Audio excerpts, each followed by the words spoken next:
YouTube をご覧の皆さん、三ツ矢です。今回もよろしくお願いします。今回なんですけども、前回ですね、アトロポスナイフさんのナイフを3本購入したって言った動画を上げたんですけれども、今回ね、続けてレビューをしていこうと思います。それじゃあ、今回はこちらの方を開封していこうと思います。開けていきます。あと2本で、どっちが出るかがわからないんですけども、はい。今回は先出たのはこちらですね。デーモントレーナーカスタムグリーンになりますね。こちらのレビューをしていこうと思います。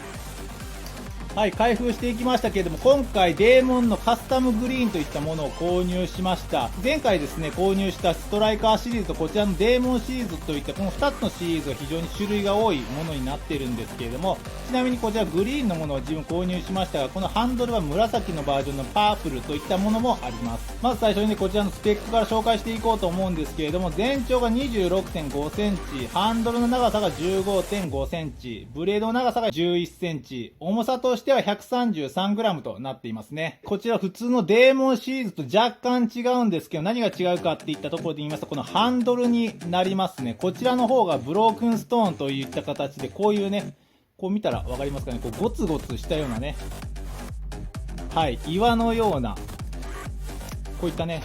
ゴツゴツしたハンドルをしていますね。こんな感じの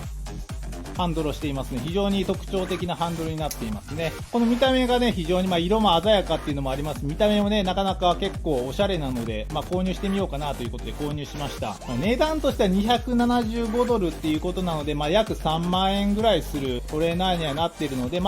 どんな感じなのかなということで今回興味を持ってね、購入してみました。アトロポスナイフさんのトレーナーを購入するのはこれが初めてになりますね。そしてやっぱり特徴的なのがアトロポスナイフさんのナイフですね。やっぱり大きいですね。このかなりハンドルが長めなクラーケンと比べてもですね、この通りですね、まだハンドルもブレードも一回り大きいようなのがアトロポスナイフさんのね、トレーナーとなっていますね。こちらはですね、ナイフトレーナー問わずっていった形になっているっていうことがね、よくわかりましたね。で、もちろんトレーナーなので切れないですし、刺さらない安全なものになっていますね。で、今軽く振ってる感じなんですけど、まずウェイトバランスも良さそうかなといったイメージではありますね。あとハンドルなんですけど、こういうね、ゴツゴツしたハンドルだったので、触ってたら痛いのかなと思って見たんですけど、ここもちゃんとある程度丸められてはいるので、ゴツゴツしてるようには見えますけど、そんなに触ってて痛いなとかっていった感触はないですね。はい。こちらね、軽くテストフリップしてみて、またレビューをね、していこうかなと思います。はい、テストフリップが終わりました。総評としては、まずかなといった印象を受けましたね。まずこちらのカスタムグリーンのね、いいところを紹介していこうと思うんですけども、まず最初に言いましたこちらのハンドル、ブレードの長さですね。これが非常に大きいですね。大きいということはどういうことかっていうと、やっぱり掴みやすい、握る部分が多いので掴みやすいっていうことと、あと長いのでやっぱり遠心力がつけやすい、かけやすいっていうところがありますね。これに関してはこのナイフに限った話じゃないですけど、アトロポスナイフさんの全体的に大きいので非常に使いやすい、握りやすいなといった印象を受けましたね。手が小さい方にとってはちょっと使いづらいかもしれないんですけど。そして2つ目はこのハンドルですね。すごく特徴的なゴツゴツしたブロークンストーンといったハンドルになってるんですけれども、こちらですね、最初にも言いましたが、触っててもそんなに痛くはないかなといった印象を受けますね。もちろんゴツゴツしてるので触って多少滑り止め効果もありますので、見た目はね、すごく特徴的なハンドルなんですけど、滑り止め効果っていったところもそれなりにあるので、このハンドルは思ってたより結構良かったので、ここはいいかなと思いましたね。で、あとウェイトバランスなんですけれども、若干ブレード寄りではあるんですけど、比較的中心付近、比較的振りやすい位置にあるかなといった印象を受けますね。すごく振りやすい、ちょうどいいぐらいかなといったウェイトですね。はい。で、重さも133g にはなってるんですけど、全体が大きいっていうこともあってですね、すごく軽いといったね、印象を受けますね。すごく振りやすいです。すごくね、トレーナーとしてはかなり使いやすいかなとは思いましたね。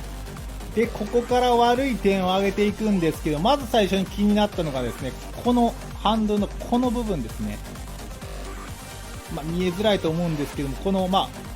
内側のこの部分ですね。はい。このブレードとかが収納されるこの部分なんですけども、はい。この部分がですね、結構薄いんですよね。なのでこういう風にチャップリンとかをですね、するとするじゃないですか。こういう風にするときって当然、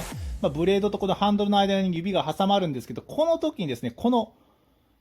この部分がですね、結構指に当たるので、チャップリンとかをしてると結構指が痛いですね。この表面の方は全然気にならなかったんでよかったんですけど、逆にこの内側ですね、この両端の方がですね、ここが結構薄いので結構痛いですね。切れたりするほどのレベルじゃないですけど、ちゃんと丸まってはいますし、実際ちょっと、チャップリンとかもちょっとやってたんですけど、指が結構赤くなりましたね。結構痛いです。で、2つ目に気になったのが、この、ハンドルの形状ですね。この側面を見てもらったらいいんですけど、側面ですね。こういう風に、丸い、形状していますね。で、このね、ナイフに限って話じゃないですけど、アトロポスナイフさんのチタンチャンネルのやつって全部大体こう横がね、丸い、丸みを帯びた形状してるんですけど、やっぱりこの丸みを帯びたね、形状してると、例えばこういう風に 0G ラダーとかするときですね、そういう小指だったり薬指っていうような力が入りづらい指で挟んだりするときにですね、こういう風にやろうとすると結構、力をグッと入ってないとくるっとね、こう回りやすい、滑りやすくなってしまうので、結構技がね、失敗しやすくね、なりがちです。こんな感じですね。技が失敗しやすくなるので、ちょっとね、ハンドルがこの丸いので、ちょっとここも難易度が上がってしまうかなといった印象を受けますね。あと、ウェイトバランスなんですけど、このナイフに限ってはですね、今若干ブレード寄りではあるけど振りやすいっていう風に先ほど言いましたけれども、これトレーナーブレードなので、こういう風にね、肉抜きがされてますね。肉抜きされてるので、本来の刃がついてるナイフのブレードに比べると軽いはずなんですけど、軽いはずなのにまだブレード寄りなんですよね。ということは言い換えればですね、これトレーナーなので良かったですけど、この本来刃がついてるデーモンですね、のバージョンだとかなりブレード寄りなウェイトバランスになってるので、かなり多分振りづらいと思いますね。なのでこのカスタムフリーのトレーナーバージョンを購入するにはいいですけど、本物の方はちょっと購入しない方がいいかなと思いますね。先ほど購入したね、ストライカーみたいな感じでかなりブレード寄りなウェイトバランスになってると思うので、ちょっと注意が必要ですね。そしてお値段ですが、275ドルってトレーナーとしてはかなり高めな設定、約3万円するものになってはいるんですけど、ちょっと微妙なところがね、ちょこちょこありましたので、そういうことを考えると、トレーナーが欲しい、フリップね、マシンが欲しいっていう風に考えられている方だったら、多分こちらのトレーナーを購入するよりもこういったね、イカトレだったりとかっていう方を購入した方が振りやすいし、値段もお安く済むのでいいのかなと思いますね。ただですね、こちら3万円するものにはなってるんですけど、予算的にね、余裕がある方で、この見た目がね、すごくかっこいい、好きだなって思う方はですね、ぜひ購入していいのかなと思いますね。はい、いかがだったでしょうか。今回ですね、デーモントレーナーカスタムグリーンを購入してレビューしていきました。総評としてはまずいいトレーナーかなといったところなんですけど、トレーナーが欲しいっていう方はもしかしたらこちらのイカトレとか購入した方がいいかなとは思いますね。ただ予算的にね、余裕がある方はこのすごく特徴的なハンドルと、このブレードのデザインですね、すごくかっこいいので、もうこの見た目が気に入った方はね、ぜひ購入してみてもいいんじゃないでしょうか。はい、じゃあ今回ですね、こんなところで終わろうと思います。ご視聴ありがとうございました。また次回よろしくお願いします。それでは。